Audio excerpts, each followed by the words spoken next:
అబ్బో ఇక్కడ కేజీ చీరలు కొంటే అర కేజీ చీరలు ఫ్రీ అంట. మంగళ్య షాపింగ్ మాల్, కేజీల్లో సేల్, టన్నుల్లో ఆనందం.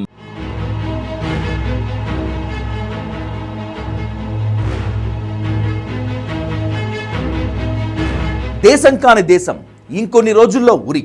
ఆ యువతిని బతికించుకునేందుకు, ఉరి నుంచి తప్పించేందుకు ఆ కుటుంబం చేయని ప్రయత్నం లేదు. ఆ దేశ ప్రభుత్వంతో మాట్లాడాలని కేంద్రానికి కూడా విన్నవించుకున్నారు. అయినా ఫలితం లేదు. ఏమీ చేయలేమని చేతులెత్తేసింది కేంద్రం. దీంతో ఇప్పుడు దేశం ఆలోచన అంతా నిమిషప్రియ చుట్టూతా ఉంది. ఎవరామె? ఆమె చేసిన తప్పేంటి? ఉరిశిక్ష ఎందుకు పడింది? ఉరి తప్పించే మార్గమే లేదా అని డిస్కస్ చేసుకుంటోంది.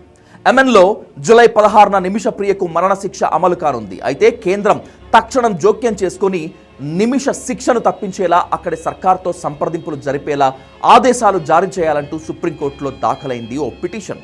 దీనిపై ధర్మాసనం అత్యవసర విచారణ జరిపింది. అయితే ఈ కేసులో ఎలా ఆర్డర్ పాస్ చేయాలి, ఎవరు ఫాలో అవుతారని కేంద్రాన్ని సుప్రీంకోర్టు ఆరా తీసింది. అయితే తాము చేయగలిగిందంతా చేశామని, యెమెన్తో భారత్కు సత్సంబంధాలు అంతగా లేవని, అయినా అక్కడి ప్రాసిక్యూటర్కు మరణశిక్షను వాయిదా వేయాలని రాశామని, బ్లడ్ మనీ చివరి అవకాశమని, ఆ చర్చలంతా ప్రైవేట్ వ్యవహారం అంటూ అందులో ప్రభుత్వ జోక్యం ఉండబోదని, అంతా మంచే జరగాలని ప్రార్థిస్తున్నామని కేంద్రం తరపున న్యాయవాది వివరించారు ధర్మాసనానికి. కేరళకు చెందిన నిమిషప్రియ యెమెన్లో నర్సుగా పనిచేసేందుకు చాలా ఏళ్ల క్రితం వెళ్ళింది. యెమెన్లోని ఓ ప్రైవేట్ హాస్పిటల్లో కొన్నేళ్లు పనిచేసింది. ఓ హత్య కేసులో ఇరుక్కుంది. 2015లో యెమెన్ రాజధాని సనా వెళ్లిన నిమిష అక్కడ స్థానిక యెమెన్ జాతీయుడైన మహదీతో కలిసి ఓ క్లినిక్ ఓపెన్ చేసింది.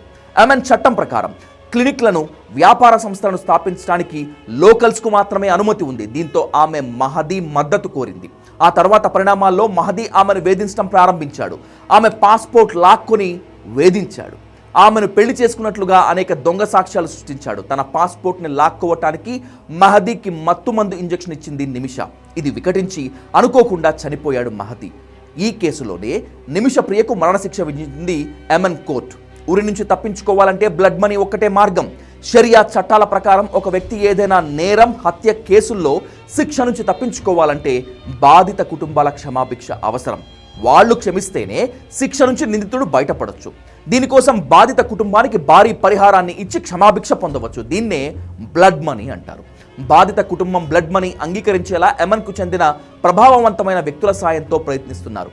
మెహదీ కుటుంబానికి ఇచ్చిన ఆఫర్లలో ఆ కుటుంబానికి 8.5 కోట్ల సాయం అందించడంతో పాటు ఆ కుటుంబం సిఫారసు చేసిన వ్యక్తికి లేదా ఏ వ్యక్తికైనా కేరళలో ఉచిత చికిత్స అందించడం, ఇందులో ప్రయాణ ఖర్చుల్ని కూడా భరించడం ఉంది. దీనికి తోడు మెహదీ సోదరుడు UAE, సౌదీ అరేబియాలో స్థిరపడాలని నిర్ణయించుకుంటే ఖర్చులను భరించేందుకు ముందుకొచ్చారు. మరి ఆ కుటుంబం అంగీకరిస్తుందా లేదా అన్నది పెద్ద ప్రశ్నగా మారింది.